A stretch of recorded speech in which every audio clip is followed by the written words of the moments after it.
This episode of Biographics is brought to you by Magic Spoon. If you're a regular viewer of my channel, you might know that I love me some cereal, but cereal doesn't always love me back. So many cereals are overprocessed and have way too much sugar. As an adult, I rarely used to eat cereal because I was like, I just don't need that much sugar in my life. Anyway, along comes Magic Spoon and they're like, guess what, fact boy? This cereal has 14 grams of protein, 4 grams of net carbs, and only 110 calories per serving, and no sugar. What? Now, I don't know much about protein and carbohydrates and all of that stuff, but I know that the former is good for you and the latter probably not so much. Also, zero sugar. That pretty much sold me. And it turns out Magic Spoon also tastes amazing. You'd think it's got no sugar, it's got loads of protein, it's gonna taste weird and bad. It doesn't, it tastes awesome. This is the peanut butter flavor that I'm having right now. Also on the screen, you'll see all of the other flavors they do. There are a lot of them. It's also GMO free, low carb, gluten free, all of that good stuff. Now, originally there were 4 flavors, cocoa, fruity, frosted, and blueberry, but just recently they've added new ones, peanut butter and cinnamon, both of which are actually my favorite. I'd say the peanut butter one tops it just a little bit. It's incredible. Anyway, click the link below or go to magicspoon.com/biographics. Try out a variety pack, use the promo code biographics and you get $5 off Magic Spoon. 100% happiness guarantee. If you don't like it, you get your money back. And let's get into today's video.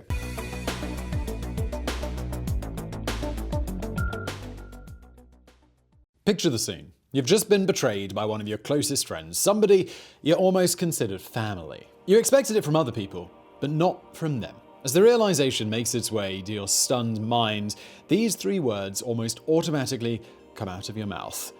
You too, Brutus?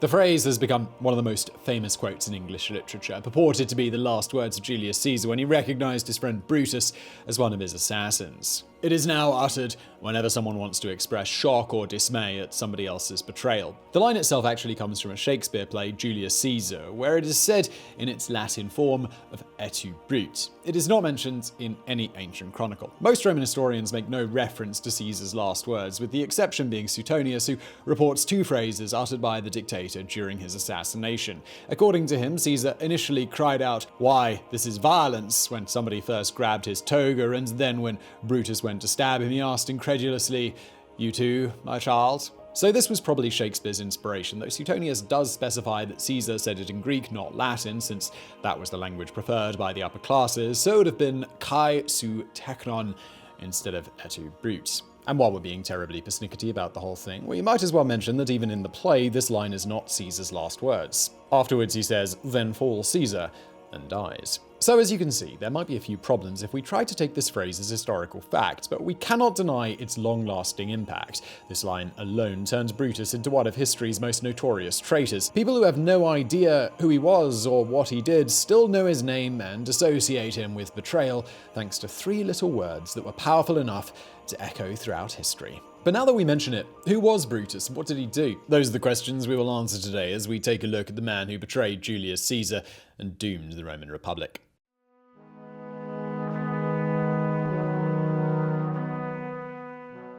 Marcus Junius Brutus was born circa 85 BC, the son of Marcus Junius Brutus the Elder and Sevilla, the half-sister of Cato the Younger. His father was a tribune of the Roman Republic, but he was executed a few years after his son's birth in 77 BC for allying himself with men who started a civil war. Strangely enough, the execution of Brutus's father was ordered by his future ally, Pompey the Great. After his father's death, young Brutus was adopted by his uncle Quintus Servilius Capo, which prompted him to change his name to Quintus Capio Brutus for a while before reverting back to his birth name. When he was young, Brutus became an ardent follower of his uncle Cato, who was a statesman renowned for his oratorical skills and his devotion to Stoicism. Plutarch, one of our main sources for the life of Brutus, said that he held no other Roman in higher esteem. He also became acquainted with all the Greek philosophers, but showed a particular interest in Plato. Ever since he was young, Brutus was ingrained with the idea that his family stood against tyranny and those who posed a danger to the Roman Republic. That is because Brutus was born into one of the oldest, most respected families of Rome,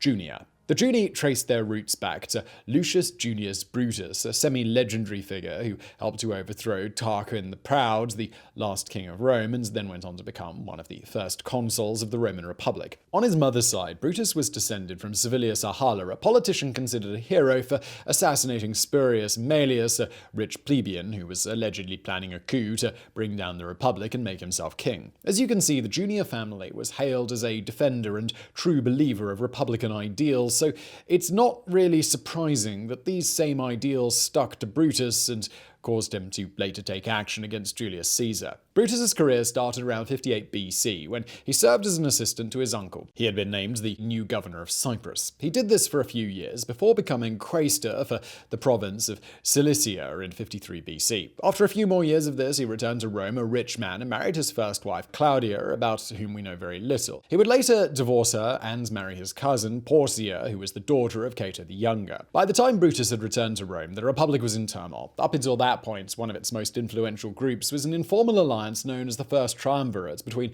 three of its most powerful politicians, Julius Caesar, Pompey, and Marcus Licinius Crassus. Even though the three of them were not friends and did not share political beliefs, they concluded that by working together and helping each other, they each could earn more power and wealth for themselves than they could on their own. Pompey was the most respected military commander of his time. Caesar was the Pontifex Maximus, the chief high priest, and Crassus was probably the richest man in Rome. Their alliance worked well for years, even though Caesar and Pompey were never on the best of terms with each other. Crassus was always there to counteract their animosity towards each other, and Pompey even married Caesar's daughter, Julia, to help solidify their alliance. Things went south quickly in 54 BC when Julia died during childbirth, thus creating a major divide between Pompey and Caesar. Just a few months later, Marcus Crassus also died fighting the Parthian Empire. The First Triumvirate was officially dead, and from now on it was every man for himself, and both Caesar and Pompey aspired to become the most powerful force in Rome. But by the time Brutus arrived back in the city, the gloves were off. Everyone expected him to side with Caesar. Pompey did instigate the death of his father after all, but that was not the case.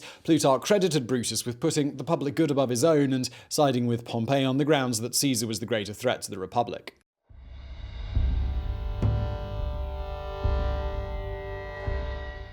Even though Caesar had allied himself with two powerful men, he still had plenty of enemies in Rome. At the time, there were two major political factions in the Republic, the Populares and the Optimates. The former was popular with the plebeians, aka the common people, and advocated for populist reforms, while the latter was conservative and looked to preserve ancient Roman laws and the power of the Senate. This was building up to more than just a confrontation between two men, because Caesar had the favor of the Populares, while Pompey was supported by the Optimates. Before all of this, while the First Triumvirate was still in effect, with the help of his allies, Caesar had gained multiple governorships and had used the army at his command to conquer Gaul. This move was popular with the people, but it also provided ammunition for his political enemies, who claimed that Caesar did this without the approval of the Senate and that his military campaign had been illegal. At the time, Caesar was safe because he had been a proconsul, and this gave him immunity from prosecution, but that expired in 50 BC. While he hoped that his friends in the Senate would be able to secure another consulship for him, this was not to be the case. When his biggest supporter, Mark Antony, tried to push this motion, he was expelled with force from the Senate. With Caesar's immunity gone, his adversaries in the Senate ordered him to disband his armies and return to Rome as a private citizen. Of course, he realized that if he did this, he would be prosecuted immediately and most likely found guilty and forced to relinquish his military command and political future. Therefore, on January the 10th, 49 BC, Caesar did something that forever changed the course of Roman history. He crossed the Rubicon. Nowadays, crossing the Rubicon is an expression meaning to pass the point of no return, but back then it was literal. The Rubicon was the river that separated Italy proper from the province of Cisalpine Gaul to the north. Crossing it with an army was forbidden, as it was considered an attempted coup, so as soon as he did this, Caesar became an enemy of the state and plunged Rome into civil war. By this point, Brutus was firmly on the side of Pompey, regardless of his feelings towards his father's killer. Surely he was helped by the fact that his uncle Cato, whom he respected greatly, was one of Caesar's fiercest opponents. At first he was sent away from the danger to Cilicia, where he was to serve as legate to Cestius, the new governor, but Brutus wanted to be in the middle of the fight, so he went back and joined Pompey's army. According to Plutarch, when he saw Brutus arrive, Pompey was so filled with delight and admiration that he rose up and went to embrace him in front of his retinue. And he was not the only one who displayed a fondness for Brutus. Caesar also instructed his troops not to harm him and to take him prisoner, and to even leave him alone if he resisted. So why the preferential treatment? Well, there is some quality scuttlebutt provided to us, once again by Plutarch, who claims that in his youth Caesar had an affair with Sevilla, Brutus's mother, and that Caesar had reason to suspect that he might have been Brutus's real father. Technically, Caesar's civil war lasted for 5 years, but most of that time was spent settling matters in Africa and tracing down the last remaining opponents. In reality, the outcome had been decided after only a year and a half following Caesar's decisive victory at the Battle of Phasaelus, which resulted in Pompey fleeing to Egypt and being assassinated as soon as he he got there. As far as Brutus was concerned, he took part in that battle but managed to escape unscathed and without being taken prisoner. He made his way to Larissa, where he realized that the war was lost even before knowing that Pompey was dead. Some of his allies kept fighting. His uncle Cato, for example, refused to concede defeat and retreated to Africa with his remaining troops. It wasn't until 46 BC that he was finally bested at the Battle of Thapsus, and then he committed suicide soon after. Brutus did not go to the same extreme lengths as his uncle. Instead, he wrote to Caesar and asked for his forgiveness, which was immediately forthcoming. This lent credence to the rumor that the two were actually father and son, as did the fact that Caesar not only forgave him, but accepted Brutus into his inner circle and began bestowing upon him multiple honors and titles, even though the two had been enemies just a few months prior. First, Brutus was made a pontifex, which is a senior priest. Then in 47 BC, he was appointed as the new governor of Cisalpine Gaul. In 44 BC, Caesar made him a praetor with the promise that he would become a consul in just a few more years. Brutus was climbing the ranks of Rome's political world at an incredible pace, but in his heart he was still a devoted Republican. When he admitted defeat and accepted Caesar's favor, he did so in the belief that eventually things would go back to how they were before, but it became increasingly clear that this would not be the case. Initially, after his triumph at Pharsalus, Caesar went to Rome and declared himself a dictator for 10 years. This was something that Brutus and his ilk could stomach, not that they had much choice in the matter, though. It basically meant that Caesar was setting himself up to become the most powerful statesman in Rome and would get away with everything he'd ever done without being punished. This was to be expected, but then Caesar shocked everyone in January 44 BC when he proclaimed himself Dictator Perpetuo, making himself a dictator for life. This likely meant the end of the Roman Republic unless new action was taken. Even though it would probably have benefited Brutus to stay loyal to Caesar, he placed his ideals and his family's legacy as tyrant slayers over his own well-being, and well, a new conspiracy was born.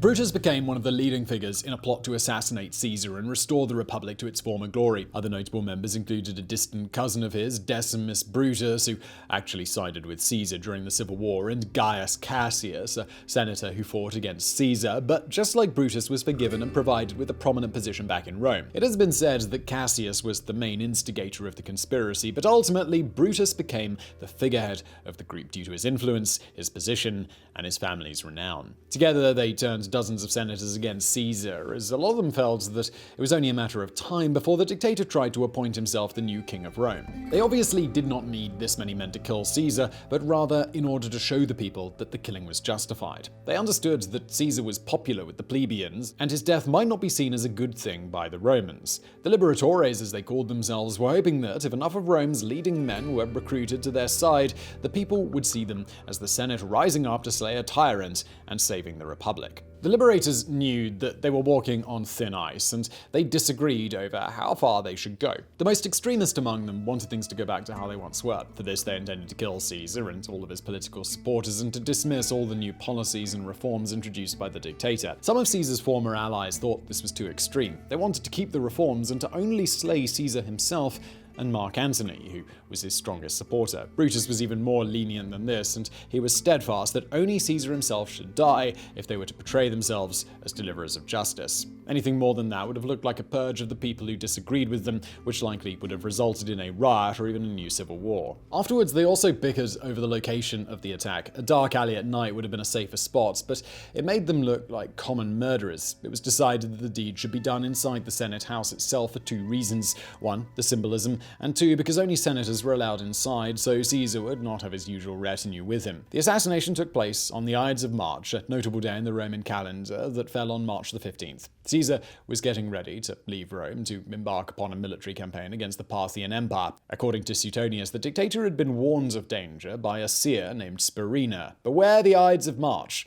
was the soothsayer's famous line, although it too came from Shakespeare, not any historical account. The night before, Caesar's wife had also had a nightmare involving his death and begged her husband not to go to the Senate house on that day. At first, he acquiesced to her request and stayed home, but it was Decimus Brutus who came to his house and convinced him that someone of his status should not pay attention to the dreams of women and foolish men. Caesar relented, and later that day he entered the Senate House. Here's what happened according to Cassius Dio. And when the right moment came, one of them approached him, as if to express his thanks for some favor or other, and pulled his toga from his shoulder, thus giving the signal that had been agreed upon by the conspirators. Thereupon they attacked him from many sides at once and wounded him to death, so that by reason of their numbers Caesar was unable to say or do anything, but veiling his face, was slain with many wounds. Suetonius gives roughly the same account, although he names Casca as the man who struck the first blow, and he specifies that Caesar was stabbed 23 times.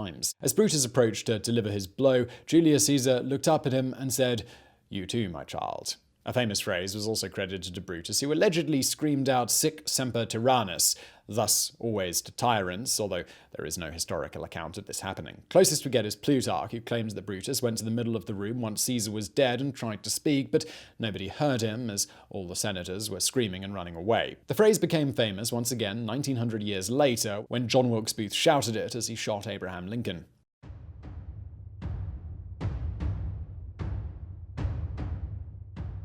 The Liberatores killed Julius Caesar in the hopes of saving the Roman Republic, but soon enough it became evident that their actions would not have the desired effect. Immediately after the assassination, the conspirators went to the Capitol, where they flashed their bloody daggers, and Brutus gave an impassioned speech to rally the people to their side. Here, among the senators, officials, and other upperclassmen, it worked, but things went differently when the conspirators went down to the Forum among the common people. As soon as another conspirator named Cinna tried to denounce Caesar, the crowd turned on them furiously, prompting Brutus and his confederates to retreat back to the Capitol. The following day, they met Mark Antony, Caesar's former ally, hoping that they could get him on their side, which would go a long way towards earning the approval of the people. Antony agreed to their terms, but made two demands: that Caesar's will be read in public, and that he would be given a proper funeral with honors. Other conspirators, such as Cassius, were against such measures, but Brutus accepted them. Looking back, this was his biggest mistake, and one that doomed him and his cohorts. During the funeral, Antony whipped the crowd into a frenzy of support for Caesar.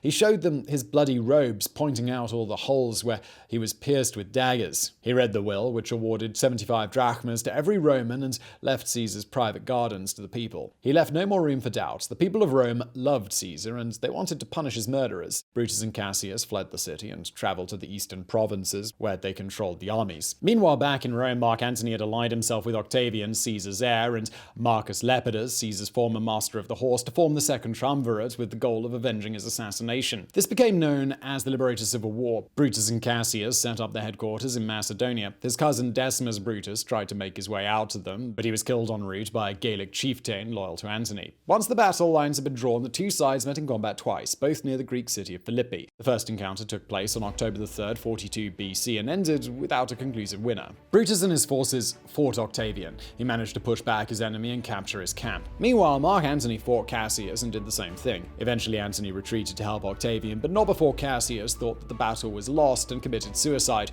Both sides retreated, with Brutus now in charge of the entire Liberator army. The Second Battle of Philippi took place on October 23rd, and this one ended with a decisive victory for the Second Triumvirate. Brutus managed to escape into the nearby hills with a small part of his army, but he knew that the war was lost. Later that night, after having a last few conversations in camp with his companions, Brutus rose up and said, "By all means must we fly, not with our feet, however, but with our hands." Afterwards, he withdrew with only a few close friends and committed suicide by impaling himself on his sword. When Mark Antony found his dead body, he showed him respect by wrapping him in his own robes and giving him a funeral with honors, and then sending his ashes to his mother, Sevilla. Brutus was dead, and with him died any hope of the Roman Republic ever going back to what it used to be. But the collapse of the Republic made way for bigger things. Afterwards, the Second Triumvirate was in charge of Rome, and they soon turned against each other and fought for supremacy. Octavian came out on top, became Augustus Caesar, and started the Roman Empire, showing Brutus and his followers that what they thought would be the end of Rome was actually the beginning of its greatest era. So I really hope you enjoyed this video. Thank you again to Magic Spoon for sponsoring it. Please do check them out. There's a link below. And thank you for watching.